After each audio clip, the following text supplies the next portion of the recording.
My name is Nicole Anderson, and at 31 years old, I'm finally learning what it means to live for myself. But let me start from the beginning, from that wedding day that changed everything. All these years, thank goodness Connor stepped up, my father announced, raising his wine glass high at the head table of the reception hall. His voice boomed across the entire venue, ensuring every guest could hear his proud declaration. I sat tucked away in a corner table, my fork pausing midair as his words reached me. 8 years. I had supported my younger brother for 8 long years. 4 years of undergraduate studies, 2 years for his master's degree, and then another 2 years helping him save money for this very wedding day. Every month, from my salary of $4,500, I faithfully sent home $2,800.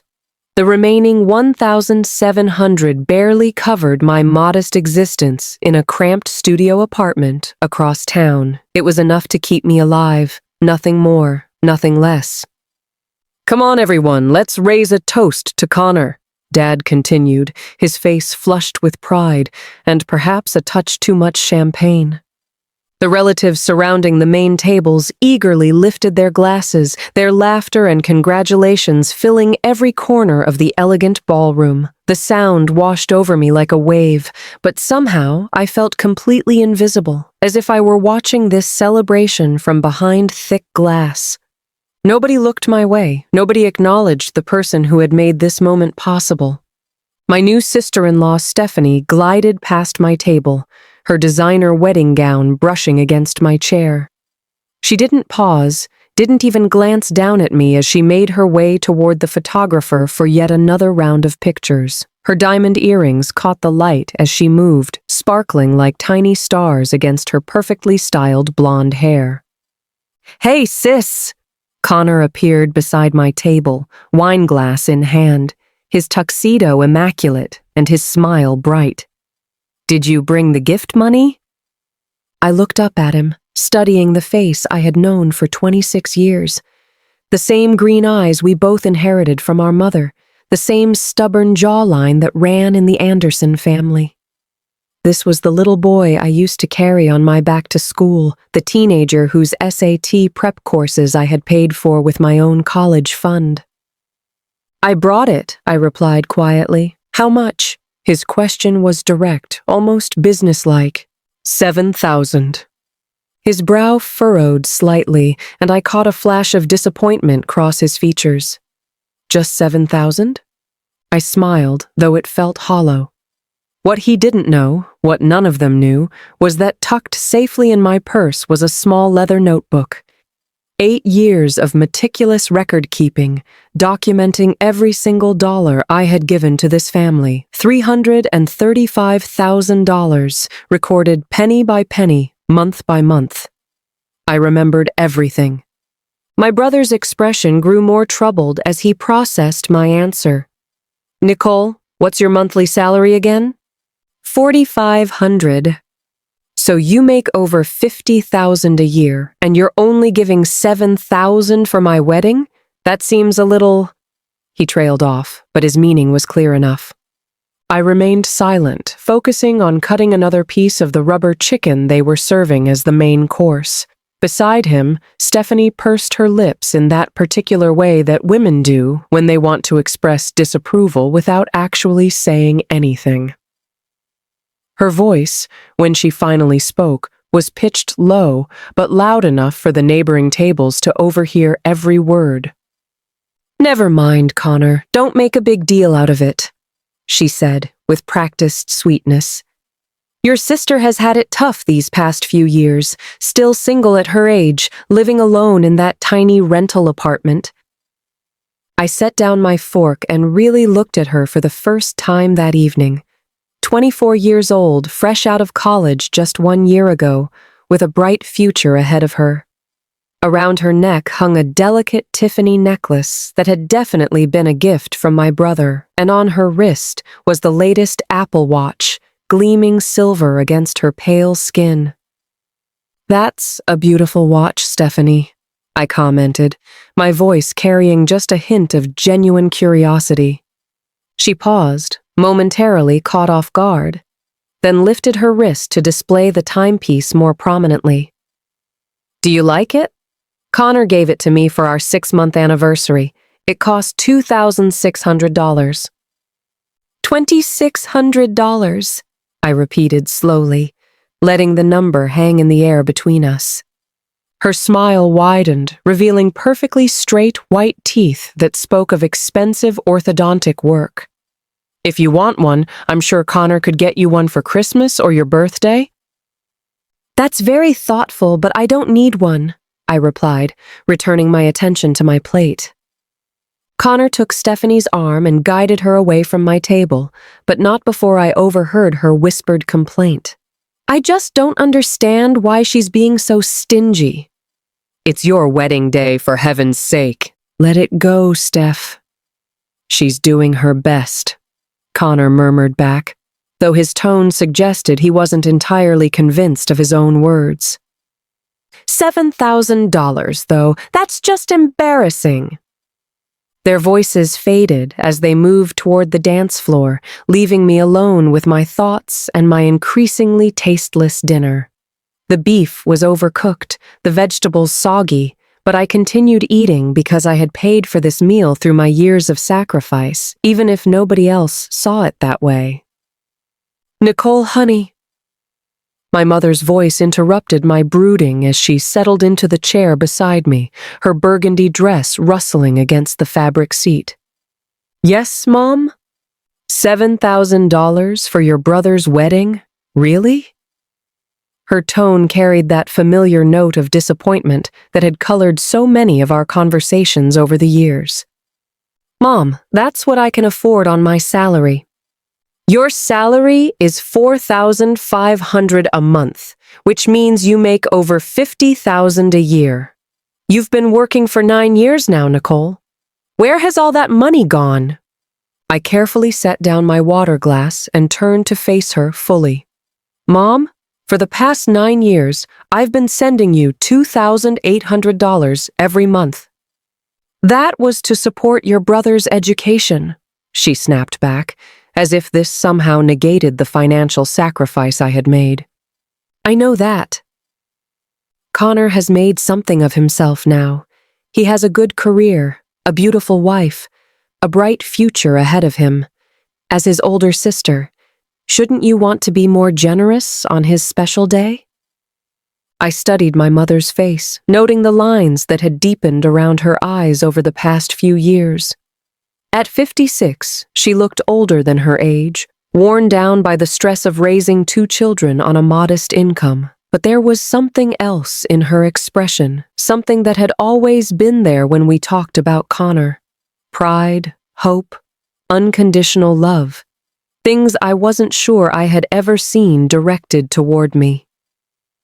Mom, over the past 8 years, I've given this family $335,000. She went very still. What did you just say? $335,000. I've kept track of every payment, every contribution, every gift. Why on earth would you keep track of something like that? Her voice had risen slightly, drawing glances from nearby tables. I just did. Nicole, that's your family. You don't keep a ledger when you're helping your own brother. The conversation was attracting more attention now, and I could feel the weight of curious stares from relatives and family friends. Mom, please keep your voice down. I'll speak as loudly as I want to. I raised you, fed you, clothed you, and this is how you repay me?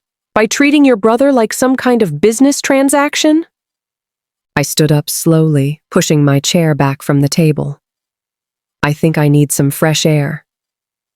You sit back down this instant. She grabbed my arm with surprising strength, her fingers digging into the fabric of my dress. This is your brother's wedding day, and you will not make a scene. I looked down at her hand on my arm, at the calluses and age spots that told the story of a woman who had worked hard her entire life. These were the same hands that had braided my hair for school pictures, that had bandaged my scraped knees, that had also delivered sharp slaps when I misbehaved. I remembered being 10 years old, getting hit with a wooden spoon because I had eaten an apple that was meant for Connor's lunch the next day. "Mom, please let go of my arm." "Not until you tell me how much more money you can contribute to your brother's future." "There isn't any more." Her face changed completely, transforming from frustrated disappointment to something much closer to rage. "You ungrateful little girl!" Her voice exploded across the reception hall, causing conversations to stop and heads to turn in our direction. The string quartet faltered for a moment before continuing their gentle rendition of classical wedding music. I felt the heat of dozens of stares, the weight of judgment from people who had no idea what my life had been like for the past 8 years. Connor appeared at our table within moments, his face tight with embarrassment. "Mom, what's going on over here? Ask your sister. 8 years I've been supporting her brother's education and career, and she shows up to his wedding with a measly $7,000 gift."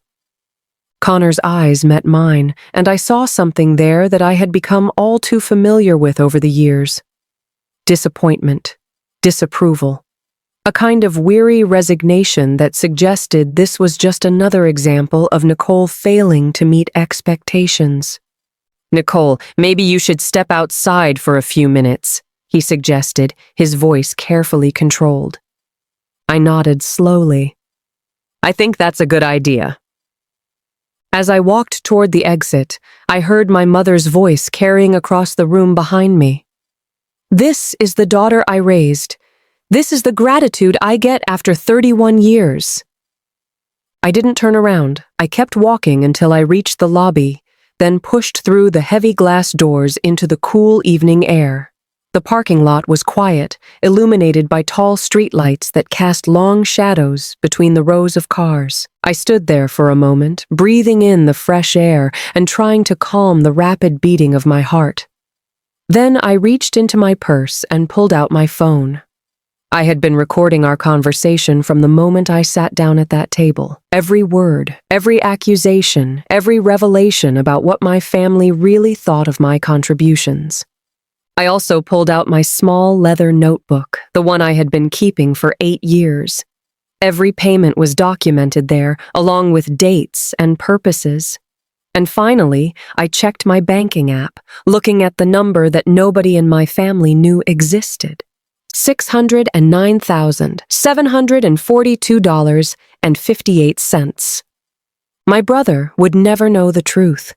Not about the money I had saved, not about the sacrifices I had made, not about the life I had put on hold to ensure his success. As far as my family was concerned, I was just Nicole, the unmarried older sister who worked a modest job and lived in a tiny apartment, and should be grateful for the opportunity to support her more promising younger brother. But I knew the truth, and maybe, just maybe, it was time for them to learn it too. The next morning brought the inevitable reckoning. Connor called before I had even finished my first cup of coffee, his voice carrying that particular tone he used when he wanted something but was trying to sound casual about it. "Hey, Nicole. I wanted to thank you again for coming to the wedding yesterday. I know things got a little heated with Mom, but you know how she gets when she's stressed." I settled into my small kitchen chair, cradling my coffee mug in both hands. She was pretty upset. "She'll get over it. You know how family is." He paused, and I could practically hear him gathering courage for whatever came next. "Actually, there's something I wanted to talk to you about. Stephanie and I are looking at houses in the suburbs, closer to my office." "That sounds nice." "The thing is, we found this perfect place. 3 bedrooms, 2 bathrooms, great neighborhood, excellent school district for when we start having kids. But the down payment is $23,000. I waited, knowing where this conversation was heading, but curious to see how he would frame his request. "I've only been working for a year, so I don't have that kind of cash saved up yet. Mom and Dad mentioned that you might have some money set aside that you could loan us, just temporarily, of course. I'd pay you back with interest once I get established. I took a long sip of my coffee, buying myself time to choose my words carefully. Connor, I've supported you for 8 years. I know that, and I'm grateful. I really am. This would just be a loan, not a gift. And think about it from an investment perspective. Once I own property, I'll be building equity instead of throwing money away on rent. How much do you make per month? The question seemed to catch him off guard. What does that matter? I'm curious, what's your monthly salary? About $6,800. And Stephanie? She makes $5,200. So together, you have a household income of $12,000 per month. Yeah, but the down payment can be saved for overtime. At your income level, you should be able to save the full amount in less than 2 years if you budget carefully. There was a long pause on the other end of the line. When Connor spoke again, his tone had shifted from hopeful to frustrated. Nicole, what's this really about? Are you still angry about yesterday? I'm not angry. Then why are you being so difficult? It's just a loan. I'm not asking you to give me the money. I told you, I don't have $23,000 to loan you. Come on, Nicole. You make $4,500 a month, and you've been working for 9 years. Even if you spent every penny on living expenses, which I know you haven't because you live in that tiny apartment and never do anything, you should have some savings. I could hear the growing irritation in his voice, the same tone he had used as a teenager when he didn't get his way. Connor, I need to ask you something. What? Do you remember what you said at your bachelor party last month? Another pause. What are you talking about? I heard you talking to your groomsmen about me, about how I've been supporting you all these years. Nicole, I don't know what you think you heard. You said I was stupid for giving you so much money. You said I had no choice because what else was I going to do with it? You said I would never amount to anything anyway. The silence on the other end of the line stretched long enough that I wondered if the call had been dropped. Who told you that? He finally asked, his voice much quieter now. Nobody told me. I heard you myself. Nicole, look, guys talk trash when they're drinking. I didn't mean anything by it. Did you mean it when you told your friends that without Mom and Dad pushing me to support you, I probably would have wasted my money on stupid things? I was drunk. Did you mean it when you said I should be grateful that the family gave me a purpose because otherwise my life would be completely meaningless? Stop. His voice was sharp now. Just stop, okay? You're taking things out of context. I stood up and walked to my small window, looking out at the busy street below. People were heading to work, starting their days, pursuing their own dreams and ambitions. Connor, I want you to listen to me very carefully. I'm listening. I am not going to loan you money for a house down payment. I am not going to continue sending monthly payments to Mom and Dad. And I am not going to pretend anymore that I'm okay with the way this family treats me. What the hell is that supposed to mean? It means that for 8 years, I've put my own life on hold to support your dreams. I've lived in poverty while you went to graduate school. I've worked 2 jobs while you focused on your studies. I've sacrificed every opportunity for advancement, every chance at a relationship, every possibility of building my own future. Nobody asked you to do that. Yes, they did. Mom and Dad asked me to do exactly that, and I did it because I believed them when they said it was temporary. I believed them when they said you would help me later. I believed them when they said family takes care of family. Family does take care of family. You're right, I said quietly. And I've taken care of this family for 8 years. Now it's time for me to take care of myself. I ended the call and turned off my phone. Then I sat back down at my small kitchen table and opened my laptop. It was time to start planning the next chapter of my life, the one where I finally put Nicole Anderson first. Within an hour, my phone was buzzing with missed calls and text messages, first from Connor, then from my parents, then from various relatives who had apparently been dragged into the family drama. I ignored them all. Instead, I spent the day doing something I hadn't done in years. I researched apartments in better neighborhoods. I looked at job postings for positions that would utilize my full skill set rather than just paying the bills. I browsed travel websites, dreaming of places I might visit when I wasn't sending every spare dollar home to my family. For the first time in nearly a decade, I allowed myself to imagine a life where my primary concern was my own happiness and success. It felt both terrifying and exhilarating.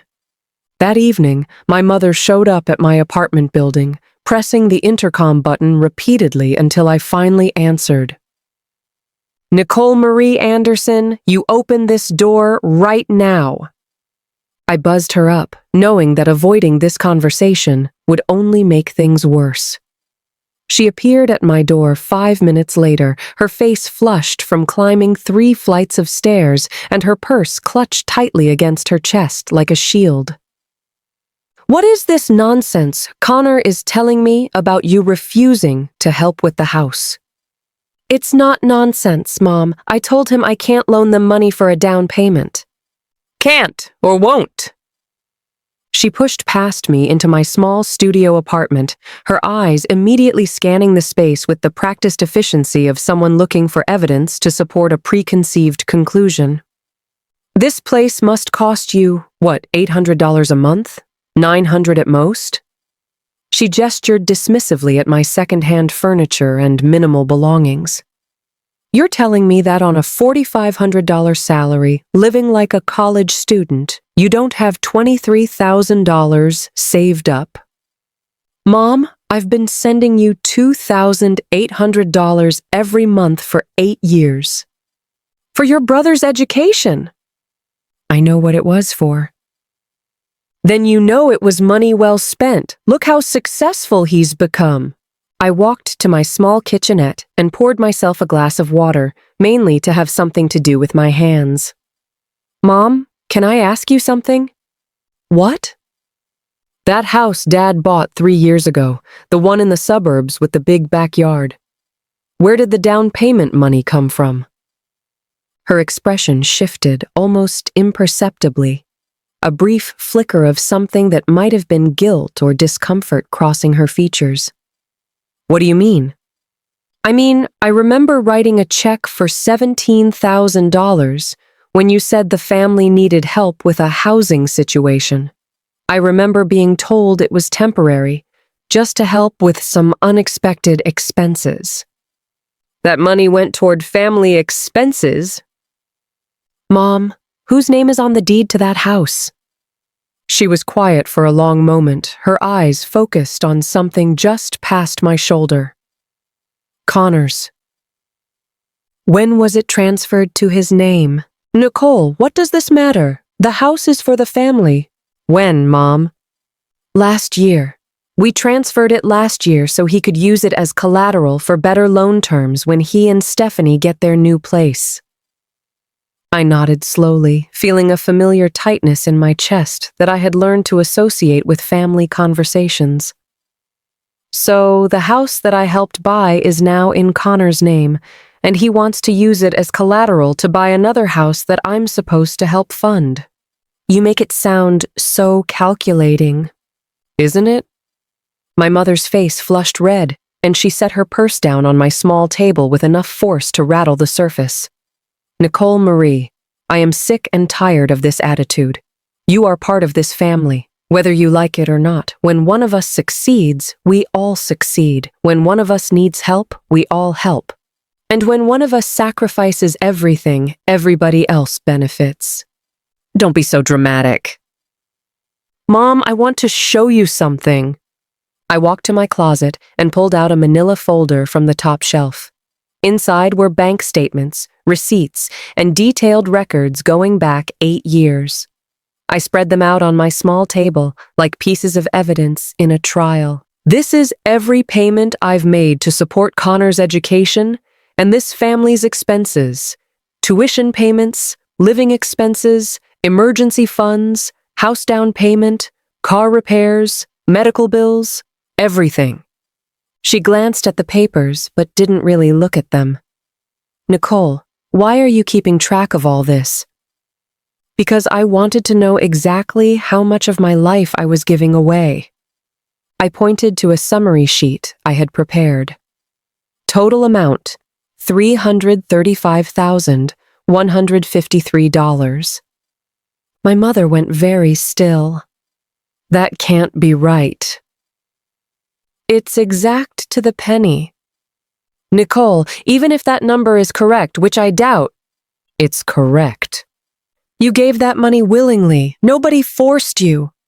I gathered the papers back into their folder and returned it to the closet. You're right. I gave it willingly because I believed I was investing in my family's future. I believed that when Connor succeeded, he would remember who made his success possible. He does remember, does he? Because when he talks to his friends about me, he calls me stupid for supporting him. He says I'm pathetic and that my money wasn't doing me any good anyway. Where are you hearing these things?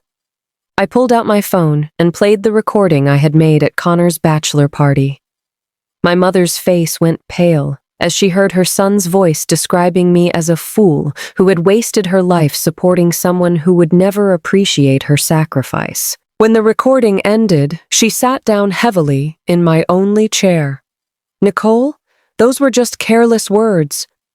Mom, I need you to listen to me now because this is important. She looked up at me, and for the first time in years, I saw genuine uncertainty in her eyes. I have been a good daughter. I have been a good sister. I have put this family's needs ahead of my own for nearly a decade, and I have never complained or asked for anything in return.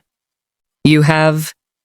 But I'm 31 years old now, and I don't have anything to show for my adult life except a studio apartment and a growing awareness that my family sees me as a convenient source of funding rather than as a person with my own dreams and goals. That's not true. Isn't it? When was the last time anyone in this family asked me about my hopes for the future? When was the last time anyone wondered if I might want to buy a house or get married or travel or pursue a career that actually fulfills me? My mother opened her mouth to respond, then closed it again. I don't want to cut ties with this family, but I'm not going to continue living as everyone's backup plan. Connor is a grown man with a good job and a wife. If he wants a house, he can save for a down payment like everyone else in America. Nicole, you're being unreasonable. I'm being honest. For the first time in my adult life, I'm being completely honest about what I want and what I'm willing to do. I walked to the door and opened it. I think you should go home now, Mom, and I think you should have a serious conversation with Connor about what it means to be independent. She stood slowly, gathering her purse and her dignity. At the door, she paused and looked back at me. You're making a mistake, Nicole. Family is all you have in this world. I know, I replied. That's why I'm trying so hard to find mine. After she left, I sat in my quiet apartment and felt something I hadn't experienced in years. Peace. For the first time since I started working, I had put my own needs first.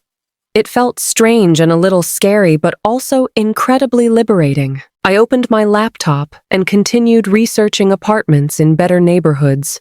Then I updated my resume and started looking at job opportunities that would challenge me and help me grow professionally. Finally, I opened a new browser tab and searched for information about solo travel to Europe. If Connor wanted to be independent, then I was going to show him what independence really looked like. And if my family wanted to see me as selfish, then I was going to give them something genuinely worth criticizing. For the first time in 8 years, Nicole Anderson was going to live for herself.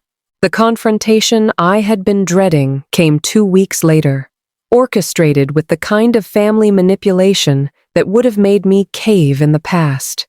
My father called on a Sunday morning, his voice carrying that particular tone of paternal authority that had always made me feel like a child again. "Nicole, your mother and I need to see you today. There are some family matters that require discussion." "Dad, I'm really busy today." "This isn't a request, Nicole. Be here at 2 o'clock.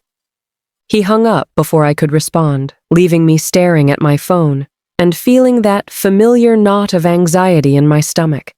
But this time, alongside the anxiety, I felt something else. A quiet determination that surprised me. I drove to my parents' house that afternoon, but I wasn't going empty-handed. In my purse was my phone, set to record. In my car was a folder containing printouts of job applications I had submitted to companies in other cities, and in my mind was a clarity about my own worth that 8 years of sacrifice had finally taught me. The house looked exactly the same as always, modest but well-maintained, with the small garden my mother had always been proud of, and the new siding that had been installed with money I had provided 2 years earlier. I sat in my car for a moment, gathering courage, then walked up the familiar front steps. Connor's truck was in the driveway, along with Stephanie's sedan. This was going to be a full family intervention. My mother answered the door before I could knock, her face set in that expression of determined righteousness that I remembered from childhood discipline sessions. "Nicole, come in. Everyone's waiting in the living room." The living room had been rearranged for maximum impact. My parents sat on the couch, Connor and Stephanie in the 2 armchairs, leaving me to take the single straight-backed chair that had been positioned to face everyone else. It felt like a tribunal. "Nicole," my father began, his voice formal and serious, "we need to discuss your recent behavior and its impact on this family." I folded my hands in my lap and waited. "Connor has explained that you've refused to help with the house down payment, and your mother tells me you've been keeping some kind of financial records that you seem to think give you the right to make demands." "I haven't made any demands, Dad." "Haven't you? Connor says you told him you won't send any more monthly payments home. That sounds like a demand to me." Stephanie shifted in her chair, and I noticed she was wearing a different expensive piece of jewelry, a tennis bracelet that definitely hadn't been in the family before her marriage. "Nicole, I hope you don't mind me saying this, but I think there might be some misunderstanding about family obligations." "What kind of misunderstanding?" "Well, Connor has explained to me how close your family is, how everyone supports each other. That's actually something I really admire, coming from a more distant family myself." Her smile was perfectly practiced, the kind she probably used in her customer service job. But sometimes when people feel overwhelmed by their responsibilities, they can start to feel resentful, even when those responsibilities are really privileges. I looked at her carefully. Privileges? The privilege of being able to contribute to Connor's success. The privilege of being part of a family that's moving up in the world. She gestured around the living room, taking in the nice furniture and updated electronics. I mean, look at how well everything has worked out. Connor has his master's degree. He's got a great job. We're about to buy our first house. The whole family is succeeding. "The whole family," I repeated. "Exactly." Connor leaned forward in his chair. "Nicole, I think what Stephanie is trying to say is that when I succeed, the whole family benefits. When I move up in the world, it reflects well on all of us." "How does it benefit me?" The question seemed to catch him off guard. "What do you mean?" "I mean, specifically, how does your success benefit me? What do I gain from your master's degree and your good job and your new house?"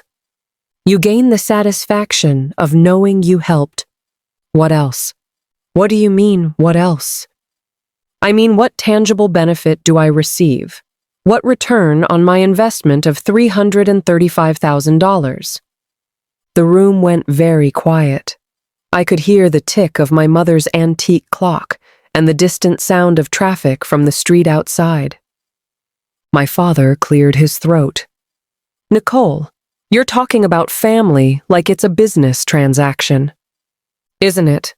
I pulled out my phone and opened the recording app. Because when Connor talks to his friends about me, he certainly makes it sound like a business transaction.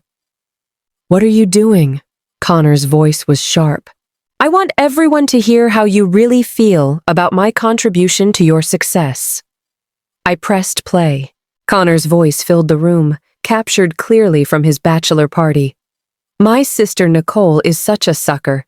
8 years she's been sending money home, and she actually thinks she's helping the family. Truth is, she's just too scared to live her own life, so she hides behind taking care of everyone else. Stephanie's recorded voice joined in. That's so sad. Do you think she'll ever figure out that you guys are just using her? Connor again. Nah, she's not that smart. She thinks if she gives us enough money, we'll somehow start treating her like she matters. It's actually kind of pathetic. I stopped the recording. The silence in the room was deafening. Nicole? My mother's voice was barely above a whisper. Where did you get that recording? His bachelor party. You had it at Uncle Gary's house, and I came by to drop off the final payment for the catering. You were all out on the back deck and the sliding door was open. Connor's face had gone completely white. Nicole, that was just, we were drinking. We were just talking trash. Were you? You know, I don't really think. Do I know that, Connor? I looked around the room at all of them. Because this recording matches pretty well with how I've been treated for the past 8 years. I stood up and walked to the mantelpiece, where family photos were displayed in a neat row. Most of them featured Connor, graduation pictures, award ceremonies, vacation photos from trips I had helped fund but never been invited to join. I want to tell you all something that might surprise you, I said, still facing the photos. I'm not actually poor. What do you mean? My father asked. I mean that while I've been living in a studio apartment and sending $2,800 home every month, I've also been saving money. Quite a lot of money, actually. I turned back to face them. I've been working 2 jobs for the past 6 years. My day job that you all know about, and freelance consulting work that I do evenings and weekends. I've also been investing my savings instead of spending them. How much money? Stephanie asked, her voice curious, despite the tension in the room. As of this morning, I have $612,418 in various savings and investment accounts. The silence was so complete that I could hear my own heartbeat. That's impossible, my mother said finally. Would you like to see the bank statements? Nicole, Connor stood up abruptly. Why didn't you tell us you had that kind of money? Why would I tell you? Because we're family. Because we could have made better decisions if we had known. Better decisions like what, Connor? Like maybe you could have paid for the whole house instead of just the down payment.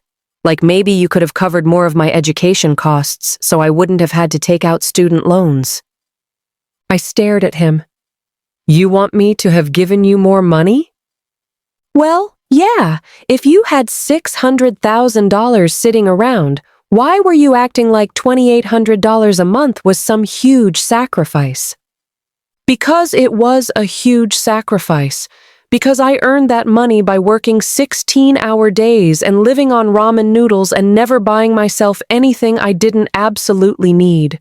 Because every dollar I saved was a dollar I didn't spend on the life I wanted to live.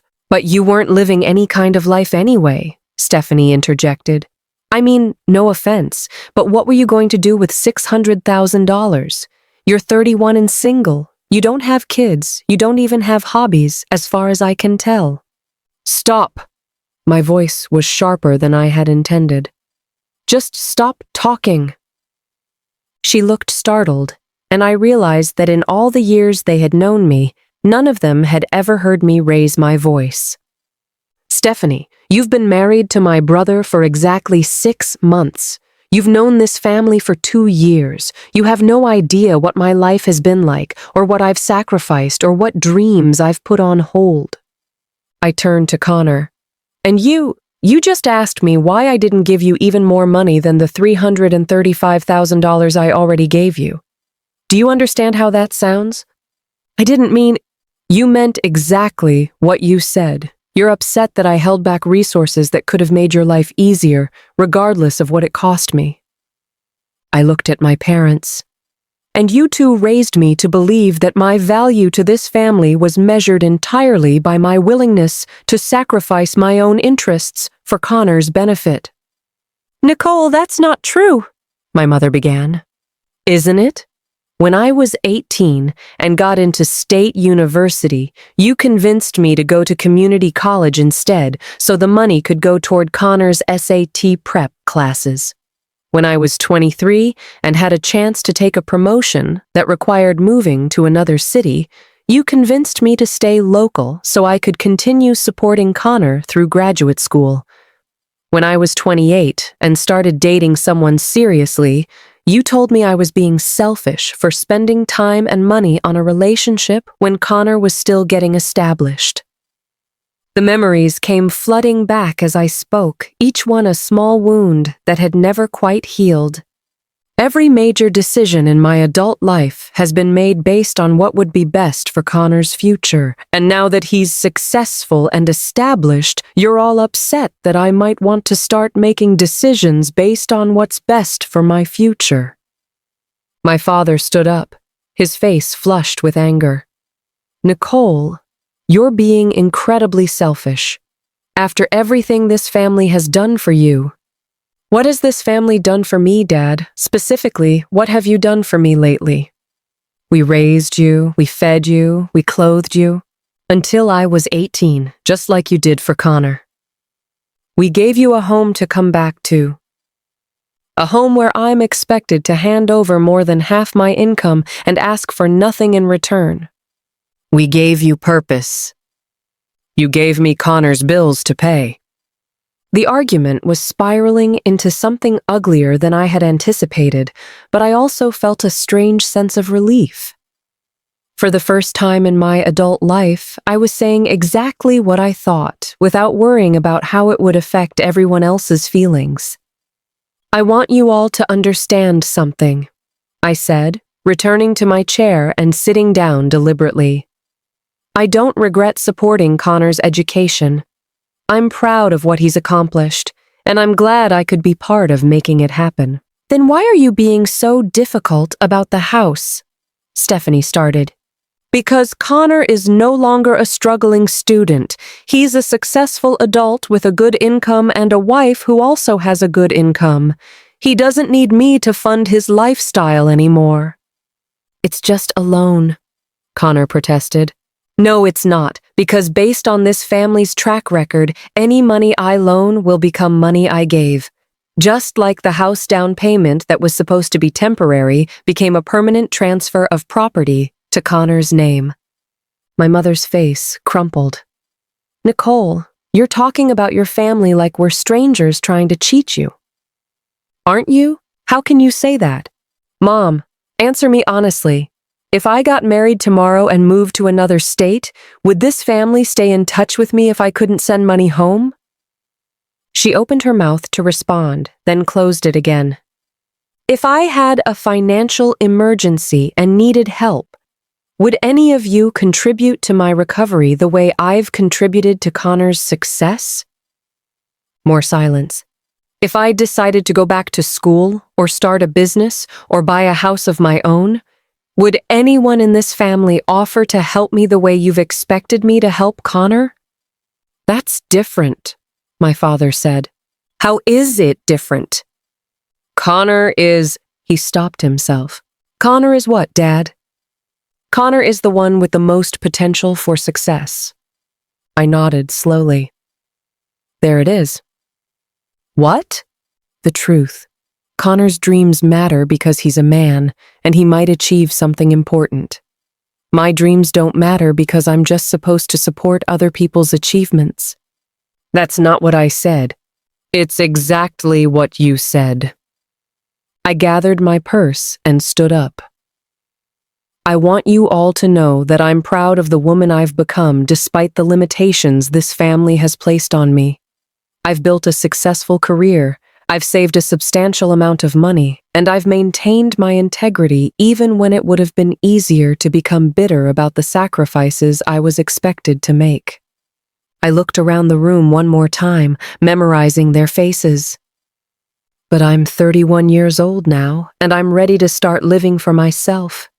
Connor is welcome to join me in the adult world where people fund their own dreams and take responsibility for their own success. But I'm done being his financial safety net. I walked toward the door, then paused and turned back. And just so we're all clear, I'm moving to Seattle next month. I've accepted a position with a consulting firm there that will allow me to use my skills and earn what I'm actually worth. I'll be happy to maintain relationships with all of you, but those relationships will be based on mutual respect and genuine affection, not on financial obligation. Connor jumped up from his chair. Nicole, you can't just leave. What about family loyalty?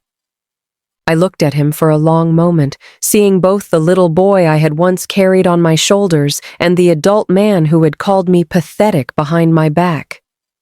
Connor, I've been loyal to this family for 8 years. Now I'm going to try being loyal to myself for a while and see how that works out. I left them sitting in their living room, probably still trying to process the revelation that the family bank account had just declared independence. As I drove away from the house that I had helped buy but would never inherit, I felt lighter than I had in years.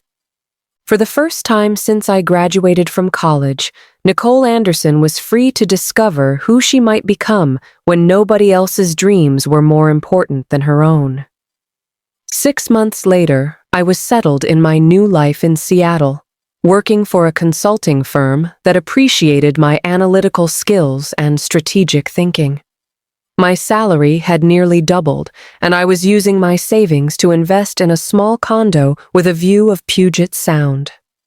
I received occasional emails from my family, updates about Connor's house purchase, news about relatives, holiday greetings that felt politely distant. My mother had called once to ask if I was happy with my decision, and I had been able to answer honestly that I was happier than I had been in years.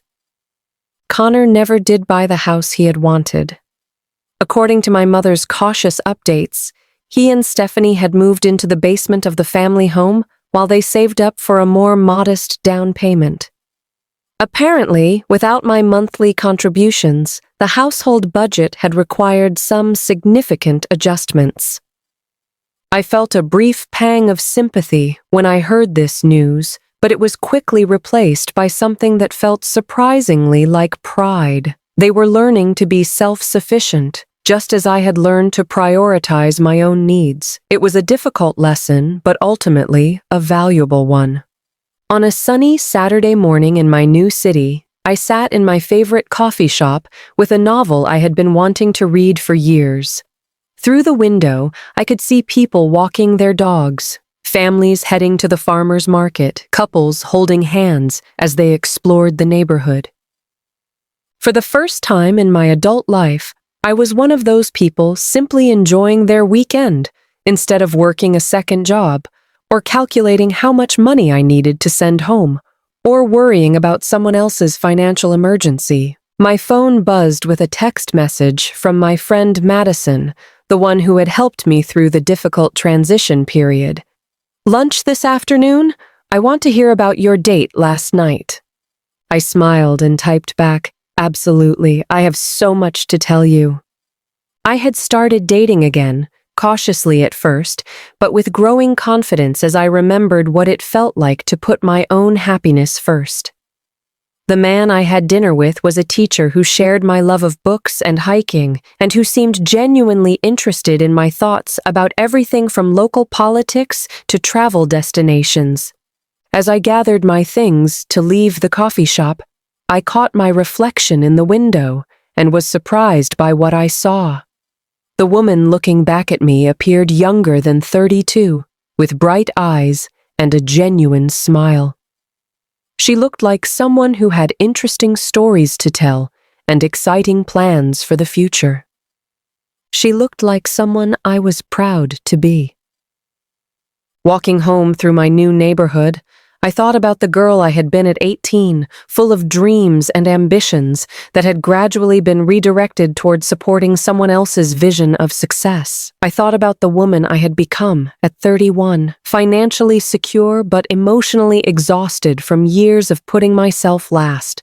And I thought about the woman I was becoming now, finally free to discover what Nicole Anderson might accomplish when her talent and resources were focused on her own potential rather than someone else's expectations. It had taken me 8 years to learn that love and loyalty should not require the complete sacrifice of self. It had taken moving 3,000 miles away to understand that family support should flow in both directions, and it had taken the courage to disappoint people I cared about to finally start living a life that made me genuinely happy. But I had learned those lessons, and I was applying them every day to build something that belonged entirely to me. Connor might have gotten his master's degree and his good job, but I had gotten something perhaps more valuable, the knowledge that I was capable of far more than anyone in my family had ever imagined, including myself. As I unlocked the door to my condo, I felt grateful not for the material success I had achieved, but for the much harder victory of learning to value my own dreams as much as I had always valued everyone else's. Nicole Anderson, 32 years old, finally living her own life. It had been worth the wait.